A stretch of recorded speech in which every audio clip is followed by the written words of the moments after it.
I'm Paige, and I am here with my dog Bluebird.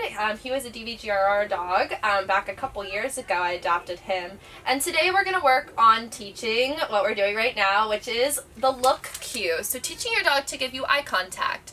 I think a lot of us know how to teach our dogs the basics, and that we should teach them sit and down and stay, but a lot of us don't realize that teaching eye contact is actually one of the most important things that you can teach your dog. It helps if they are having some anxiety or some fear, to teach them to focus on you and look to defer to you, that you've got them, they don't need to worry about it. It can help just take their focus off of what they're worrying about. Or if you have a reactive dog, it helps take that focus off of what they're reacting to as well. But it's a deferential behavior, it's a calming behavior. And it's just a really important one for them to know. It helps build focus, it helps build attention span and impulse control. It's just a really important one to work on. So to teach this, you'll want to get some yummy treats. You're going to need a good amount of them. And what you're going to do is you're going to have your dog in front of you. You're going to ask for a sit.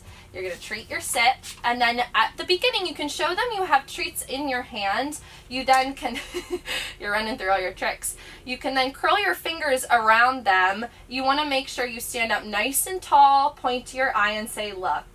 Yes. And then you want to treat your dog as soon as they give you that eye contact. It might be very quick at first, so you want to catch it. And you can either use a clicker and click when they look at you, or use a word like yes to mark that they did the right thing. So once again, once they get the hang of it, you don't always have to show them you have the treats in your hand, but you just want to stand up nice and tall, point your eye and say, look.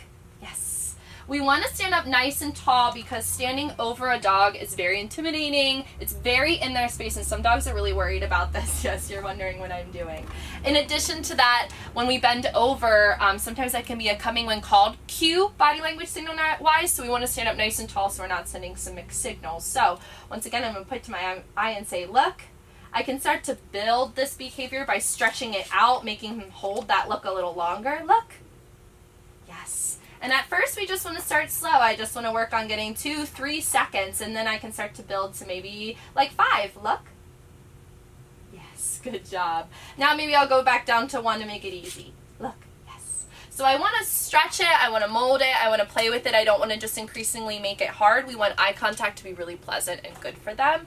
So build it. A great goal is working up to 10 seconds of eye contact, making them hold it for 10 seconds, but build it as you can. Maybe if you go up to 3, go down to 1 to make it easy for them, then go up to 4. So stretch it and play with it. Now if you have a dog that is a little more shy or fearful, instead of directly staring them in their eyes, and you want to make sure you are smiling, nice and happy, and not too intense with your eye contact, you can always stare just a little bit past them, hold the food a little bit lower, so it's not so intense to maybe a more anxious or fearful dog. We want eye contact to be really pleasant for them.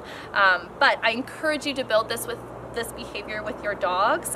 You can ask for sit, look before they eat or before they go out. You can just incorporate it into your day, and then you have a behavior that you can utilize to solve all kinds of problems. So that's all we have for today. Can you look?